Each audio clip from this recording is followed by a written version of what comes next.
જન આક્રોશ યાત્રાના બીજા તબક્કામાં ફાગવેલથી શરૂ થયેલી આ જન આક્રોશ યાત્રા 15મા દિવસે દાહોદ જિલ્લાના દેવગઢ બારિયામાં આજે ટાવર ચોકમાં સભાના સ્વરૂપે મળી છે।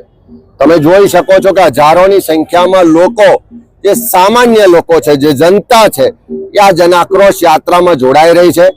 ગામે ગામ લોકો ફરિયાદ કરી રહ્યા છે। ખાસ કરીને દેવગઢ બારિયામાં ત્યાં વર્ષોથી ભારતીય જનતા પાર્ટીના ધારાસભ્ય છે, જે વર્ષો સુધી મંત્રી પણ રહ્યા, એમનો પરિવાર મનરેગાના ભ્રષ્ટાચાર માટે આખી દુનિયામાં જાણીતો થયો।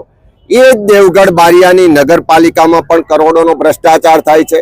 અહીંના રસ્તાઓ વર્ષોથી બનતા નથી, રસ્તામાં ખાડા છે કે ખાડામાં રસ્તો છે, ફરિયાદ લોકો કરી રહ્યા છે। ભાજપના મળતિયાઓ ગેરકાયદેસર ખનન કરે છે અને અહીંના જે અધિકારીઓ છે એ લોકોના ખિસ્સા ભરાઈ રહ્યા છે।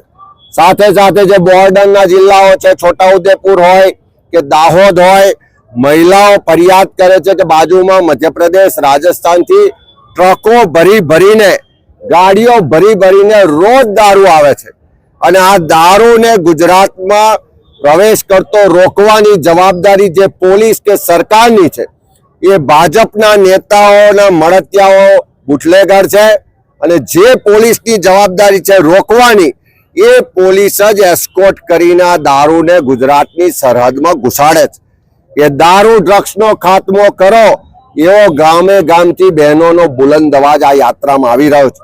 સાથે સાથે મનરેગાનો ભ્રષ્ટાચાર, નલ સે જલનો ભ્રષ્ટાચાર ખાલી એક ગામ, એક તાલુકા, એક જિલ્લાનો નહીં, પણ બધા જ ગામ, બધા જ તાલુકા અને બધા જ જિલ્લામાંથી અવાજ ઉઠે છે કે કરોડો રૂપિયાનો નલ સે જલ અને મનરેગામાં ભ્રષ્ટાચાર છે।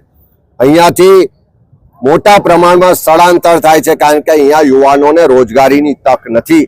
દાહોદ જિલ્લામાં સ્થાનિક ઉદ્યોગો આવે, રોજગારી મળે એવી માંગ અહીંયા ઉઠી રહી છે।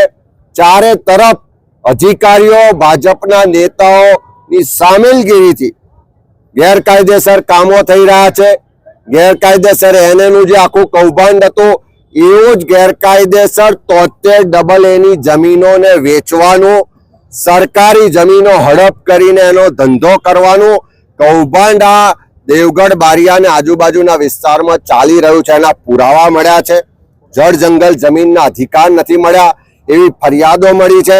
આ બધી જ ફરિયાદો આજે આ ટાવર ચોકમાં લોકો ખુલ્લામાં, કોઈ પણ જાતના ડર વગર, જ્યાં પોલીસ, એનો સ્ટાફ વિડીયો રેકોર્ડિંગ કરે છે, જ્યાં આવી સરકારના ખબરી બની અને અહીંયાના રેકોર્ડિંગ કરી રહ્યા છે, તેમ છતાં લોકો ઉઠાવી રહ્યા છે। એનો સ્પષ્ટ મતલબ છે કે આ જન આક્રોશ યાત્રા એ પરિવર્તનનો શંખનાદ સાબિત થવા જઈ રહી છે।